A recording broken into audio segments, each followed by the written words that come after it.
Pernahkah Anda merasa bahwa kasih Allah itu jauh dan tak terjangkau? Atau mungkin Anda pernah diajarkan bahwa kasih agape adalah kasih yang begitu tinggi sehingga hanya Allah yang mampu mengalaminya, sementara kita manusia hanya bisa berjuang mencapainya. Apa yang sebenarnya dimaksud dengan kasih agape dan bagaimana pengaruhnya dalam hidup kita sehari-hari? Seringkali kita mendengar bahwa kasih agape adalah kasih yang sempurna dan murni, sementara kasih yang lain seperti phileo dianggap lebih rendah. Namun, apakah benar demikian? Apakah ini yang diajarkan Alkitab? Pada episode ini, kita akan membahas kesalahpahaman ini dan melihat bagaimana pemahaman yang benar tentang kasih agape yang dapat mengubah hidup kita. Mari kita gali bersama.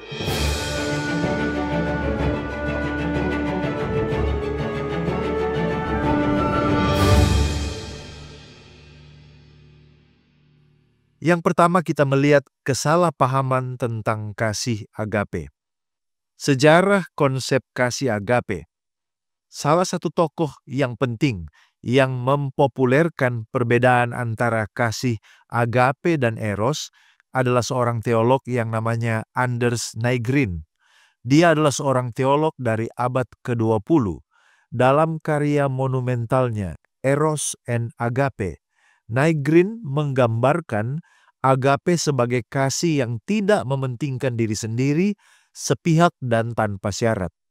Sebaliknya, eros dipandang sebagai kasih yang didasarkan pada keinginan dan pencarian kebahagiaan pribadi. Nygren menegaskan bahwa agape adalah bentuk kasih yang murni ilahi yang tidak bergantung pada respon manusia, sedangkan eros lebih bersifat manusiawi dan egois. Pendekatan ini mempengaruhi banyak pemahaman teologis modern. Namun, apakah pandangan ini sepenuhnya benar?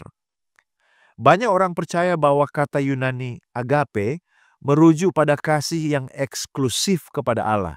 Sementara contohnya kata phileo atau jenis kasih lainnya dianggap lebih rendah. Beberapa bahkan berpikir bahwa agape adalah kasih yang sepihak, yang hanya memberi tanpa mengharapkan balasan. Namun, analisis mendalam terhadap Alkitab menunjukkan bahwa pandangan ini tidak sepenuhnya akurat. Mari kita lihat.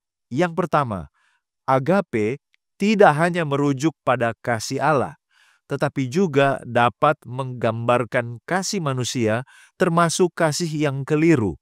Seperti yang disebutkan di dalam 2 Timotius 4 ayat 10. Di sana dikatakan, karena Demas telah mencintai atau agapao dunia ini dan meninggalkan aku. Poin yang kedua, dalam Yohanes 16 ayat 27, Yesus sendiri menggunakan kata phileo untuk menggambarkan kasih Allah kepada manusia. Ini menunjukkan bahwa phileo juga mencakup kasih ilahi. Oleh karena itu, kita tidak dapat menganggap phileo sebagai kasih yang lebih rendah daripada agape. John C. Peckham menjelaskan tentang the theological inflation of agape. Dia melihat penggunaan agape di dalam Alkitab. Kata agape dan agapao digunakan dalam berbagai konteks di Perjanjian Baru, mulai dari kasih yang penuh cinta kasih dan kemurahan hati. Contohnya yang sangat populer di 1 Korintus 13 ayat 4-13. Hingga nafsu yang rapuh dan juga egois. Misalnya 2 Samuel 13 ayatnya yang ke-15. Nah, agape dapat menunjukkan kasih yang penuh perhatian, penghargaan, dan kenikmatan terhadap objek kasihnya, baik secara positif maupun secara negatif. Di sini kita melihat ada perbedaan dengan pandangan Nygren. Kasih Allah atau agapao ternyata tidak bersifat arbitrer atau hanya kehendak sepihak. Kasih ini seringkali bersifat kondisional, bergantung pada respon manusia terhadap Allah. Contohnya Yohanes 14 ayat 21 dan 23. Nah, meskipun agape sering diarahkan kepada objek yang tidak layak, tetapi kasih ini tetap evaluatif. Artinya memperhitungkan kualitas dan tindakan dari objek kasih tersebut. Contohnya 2 Korintus 9 ayatnya yang ke-7. Mari kita lihat bagian kedua kasih Allah yang abadi. Alkitab sangat jelas bahwa Allah mengasihi semua orang tanpa terkecuali. Yohanes 3 ayat 16 adalah salah satu ayat yang paling terkenal yang menegaskan kebenaran ini. Sebab begitu besar kasih Allah akan dunia ini, sehingga Ia telah mengaruniakan anaknya yang tunggal, supaya setiap orang yang percaya kepadanya tidak binasa, melainkan beroleh hidup yang kekal. Kemudian ada Mazmur 33 ayat 5 dan juga Mazmur 145 ayat 9. Dua ayat ini memperlihatkan betapa luasnya kasih setia, belas kasihan, dan kemurahan Allah.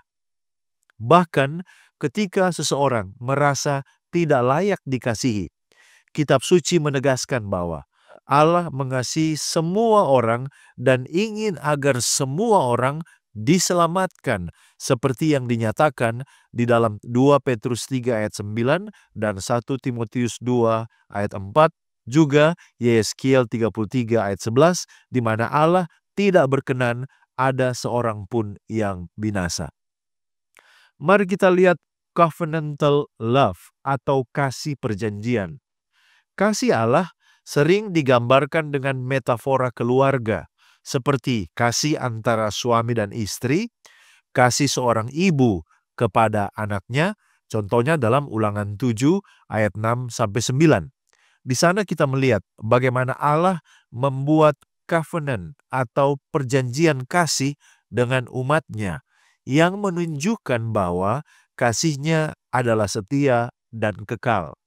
Namun ini juga melibatkan harapan bahwa manusia akan merespon dengan kasih dan kesetiaan. Kata Ibrani hesed yang diterjemahkan sebagai kasih setia atau belas kasihan menggambarkan kasih Allah yang dapat diandalkan dan kekal. Namun penerimaan manfaat dari hesed bergantung pada kesediaan manusia untuk mematuhi dan mempertahankan hubungan tersebut. Dengan kata lain, kita tiba kepada bagian yang keempat dari kasih Allah, yaitu hubungan yang bersyarat. Allah mengundang setiap orang ke dalam hubungan kasih yang intim dengannya. Namun, respons manusia terhadap panggilan ini menentukan apakah mereka akan menikmati manfaat dari hubungan tersebut. Dalam Hosea 9 ayat 15 dan Yeremia 16 ayat 5, kita melihat bagaimana kasih Allah dapat ditolak. Tetapi itu tidak berarti bahwa Allah berhenti mengasihi. Yohanes 14 ayat 21 menegaskan bahwa kasih Allah selalu ada. Namun, manusia harus menerima dan membalas kasih itu untuk menikmati manfaat penuh dari hubungan tersebut. Sama seperti matahari yang selalu bersinar, kita tidak dapat menghentikan kasih Allah, tetapi kita bisa saja menghindar dari kasih itu. Sebagai kesimpulan, memahami konsep kasih agape dengan benar membawa kita kepada pengertian bahwa kasih Allah adalah abadi dan tanpa syarat. Tetapi manfaat penuh dari kasih itu bergantung pada respons kita. Kasih Allah bukan hanya tentang memberi tanpa batas, tetapi tentang hubungan timbal balik yang mendalam dan penuh makna. Mari kita berupaya untuk hidup dalam kasih agape, mengasihi Allah dan sesama dengan sepenuh hati, dengan memahami dan mengalami kasih Allah yang sejati. Kita dapat mengubah cara kita memperlakukan orang lain dan hidup dalam damai sejahtera yang hanya bisa datang daripadanya. Sekian dari saya, semoga ini membuka wawasan kita. Kita akan jumpa kembali pada episode berikutnya, tetap di Depth Inside Growth.